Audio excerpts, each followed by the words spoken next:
नमस्ते, प्रणाम, स्वागत करते हैं दोस्तों पूजा पांडे 280 के चैनल पे। आप सबके बीच में एक हवन गीत लेकर आए हैं, माता रानी का हवन गीत। आप लोग सुनिएगा, आनंद लीजिएगा। कैसा लगेगा कमेंट बॉक्स में जरूर बताइएगा और प्यारा ज़्यादा से ज़्यादा प्यारा आशीर्वाद दुलार दीजिएगा हमारे चैनल को। आइए सुनते हैं, ज़्यादा देर ना करते हुए गीत को सुनाते हैं। छोड़ कलश स्थान हो मैया हवनिया, छोड़ कलश स्थान हो मैया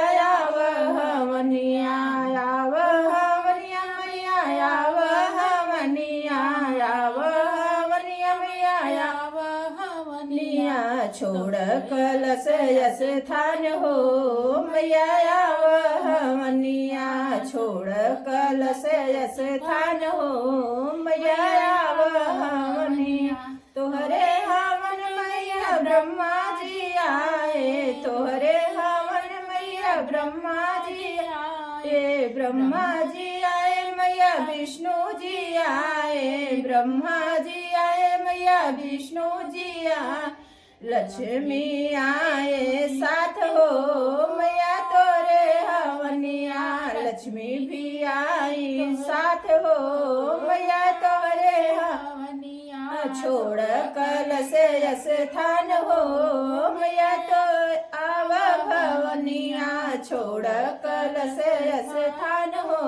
मैया आव हवनिया, आव हवनिया मैया आव हवनिया, आव हवनिया मैया आव हवनिया, छोड़ कलश स्थान हो मैया आव हवनिया, छोड़ कलश स्थान हो मैया आव हवनिया, आव हवनिया मैया आव हवनिया,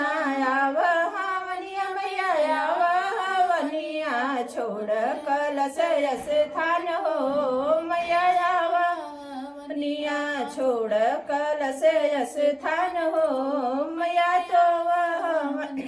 तोहरे हवन मैया राम जी आए, तोहरे हवन मैया राम जी आए, राम जी आए मैया लक्ष्मण जी आए, राम जी आए मैया लक्ष्मण जी आए, सीता आई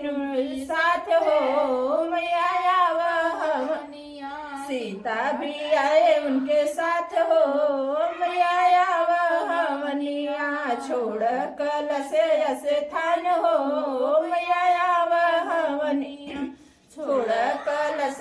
स्थान हो मैया आव हवनिया, आव हवनिया मैया आव हवनिया, आव हवनिया मैया आव हवनिया, छोड़ कलश स्थान हो मैया आव हवनिया, छोड़ कलश स्थान हो मैया आव हवनिया, तोहरे हवन मैया कृष्ण जी आए, तोहरे हवन मैया कृष्ण जी आए, कृष्ण जी आए मैया दाऊ जी आए, कृष्ण भी आए मैया दाऊ भी आए, राधा आए उनके साथ हो मैया आव हवनिया, राधा भी आए उनके साथ हो मैया आव हवनिया, छोड़ कलश स्थान हो मैया आव हवनिया, छोड़ कलश स्थान हो मैया आव हवनिया, आव हवनिया मैया आव हवनिया, आव हवनिया मैया आव हवनिया, छोड़ कलश स्थान हो मैया आव हवनिया, तोहरे हवन मैया ब्रह्मा जी,